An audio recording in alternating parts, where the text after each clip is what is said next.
Hai guys, perkenalkan nama aku Dianila Agustin dengan NIM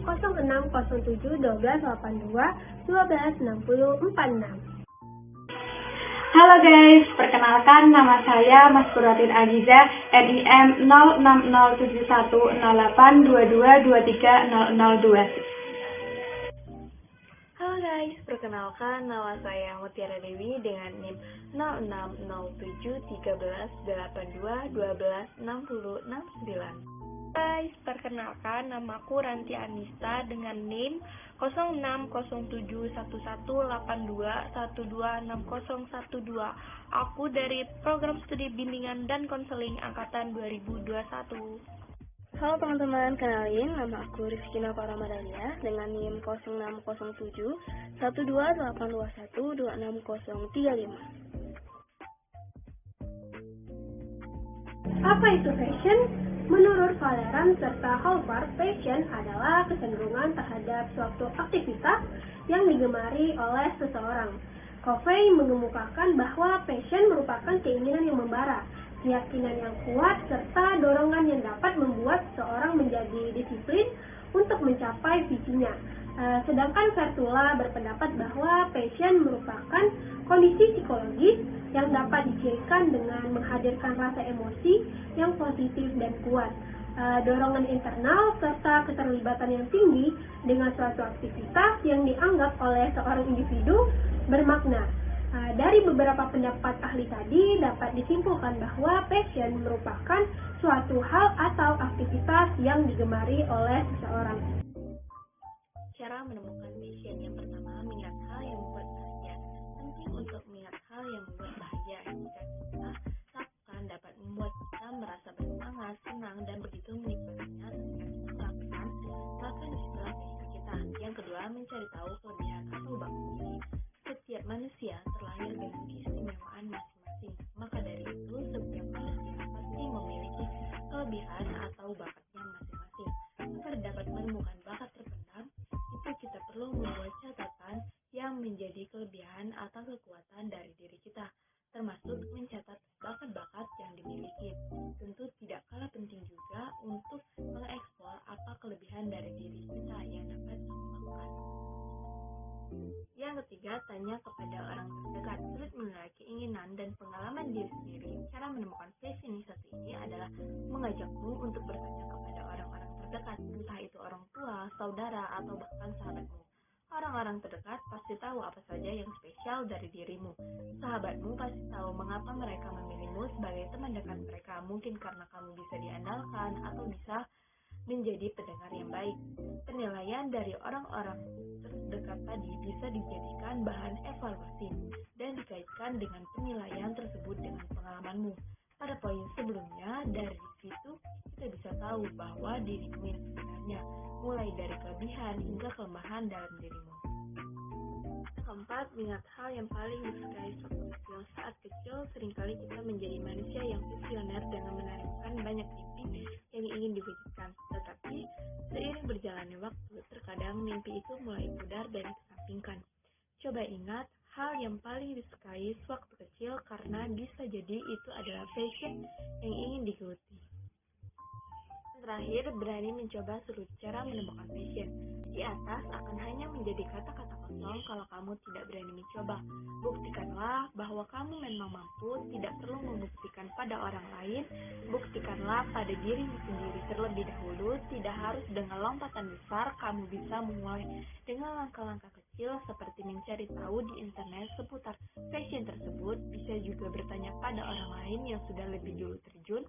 Dari situ kamu bisa mengeksplorasi lebih jauh sehingga passion yang kamu miliki bisa menghasilkan.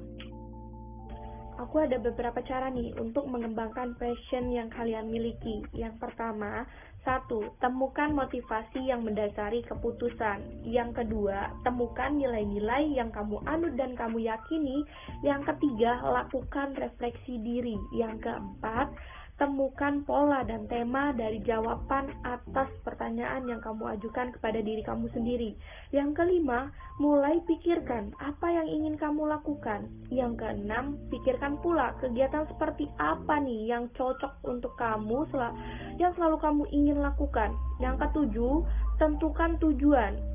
Yang kedelapan, buat komitmen dengan diri sendiri agar tidak melakukan perilaku siap tetapi. Yang kesembilan, latihan menenangkan diri dan pikiran. Yang ke-10, poin penting nih, sabar dalam menghadapi diri sendiri. Yang 11, ambillah kesimpulan. Itu saja dari saya, terima kasih. Nah, bagaimana sih hubungan passion dengan jurusan kuliah itu? Jadi, tidak sedikit lulusan SMA atau SMK itu bingung akan melakukan apa di langkah selanjutnya. Ada yang bekerja, ada yang kuliah. Bagi yang kuliah, terkadang masih banyak juga yang bingung akan memilih program studi apa di jenjang kuliah nantinya. Salah satu yang menjadi faktor kebingungan tersebut adalah belum mengetahui passionnya. Passion dalam tiap diri manusia itu sendiri berbeda-beda, karena setiap manusia ada ratusan bahkan ribuan karakteristik dalam dirinya.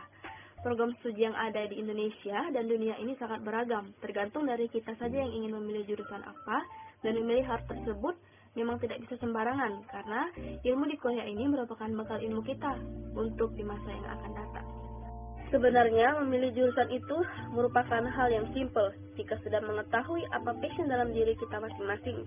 Jika sudah menemukan dan tahu apa passionnya, maka dijamin akan sangat mudah untuk menentukan jurusan kuliah yang sesuai. Passion itu merupakan kegiatan yang tidak akan ada matinya. Orang yang memiliki passion bakal melakukan hal yang dia sukai terus-menerus tanpa ada paksaan ataupun perintah. Nah, intinya, dia melakukannya dengan sangat enjoy dan tanpa tekanan apapun. Passion merupakan bawaan dari lahir. That's why setiap manusia sudah pasti memiliki passion. Hanya saja, banyak yang masih belum tahu apa passion dalam dirinya. Kalau ada yang bilang passion merupakan hobi, itu salah besar. Hobi memiliki jeda waktu, sedangkan passion tidak. Sejatinya, passion adalah hidupmu. Tips untuk memilih jurusan kuliah. Yang pertama, ikuti kata hati. Penting banget loh memilih jurusan kuliah sesuai dengan kata hati. Jangan sampai kamu hanya ikut-ikutan dengan teman terdekat kamu, atau karena jurusan itu memang lagi populernya. Percayalah, memilih sesuatu yang kamu yakini itu pasti hasilnya akan maksimal. Yang kedua, pilih sesuai dengan minat.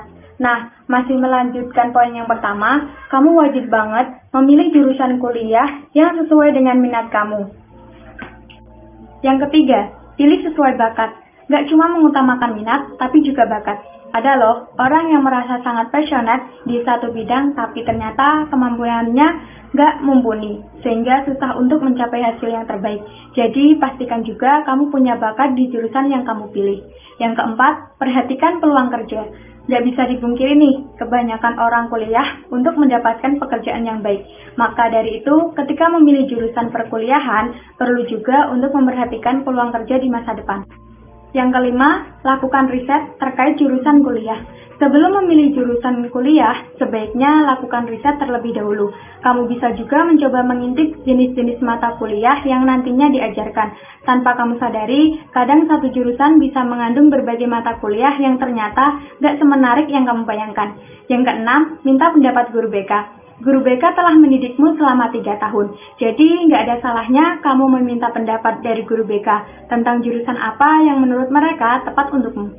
Yang ketujuh, berdiskusi dengan orang tua. Ini juga sangat penting untuk dilakukan. Jangan berpikir kalau orang tua adalah orang yang nggak ngerti dan udah pasti nggak kenal apa saja jurusan kuliah.